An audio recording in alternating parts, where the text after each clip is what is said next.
Guys মেসেঞ্জারে এই সেটিংটা যদি আপনারা অন না করেন, যে কোনো সময় আপনারা আইডি হারাইবেন, যে কোনো সময় আপনারা লজ্জা পাইবেন, যে কোনো সময় আপনাদের সামনে খারাপ ভিডিও এসে আপনাদের পেজ বা প্রোফাইলে সমস্যা হয়ে যাবে।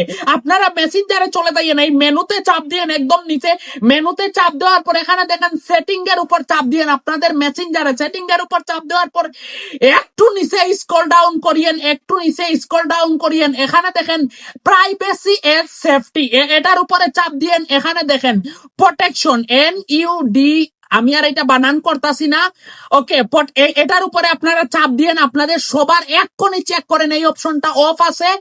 যদি আপনারা অফ করেন আইডি হারাইবেন। যে কোনো সময় আপনাদের মেসেঞ্জারে যে কেউ খারাপ ভিডিও বা পোস্ট দিয়ে দিতে পারে। যে কোনো সময় ফেসবুক আনইউজুয়াল অ্যাক্টিভিটি মনে করেন আপনাদের মেসেঞ্জার একদম স্পাম করে দিতে পারে। এমনও হতে পারে আপনাদের আইডিটা স্পাম করে দিতে পারেন, কারণ অন্যরা আপনাদের মেসেঞ্জারে খারাপ ভিডিও শেয়ার করছে, আপনিও তাদেরকে রিপ্লাই দিচ্ছেন। আপনারা এই অপশনটা অন করে দিয়ে দিবেন। অফ থাকলে দ্যাটস এনাফ, কেউ কিছু করতে পারবে না। ভিডিওটা সবাই সর্বোচ্চ শেয়ার করবেন।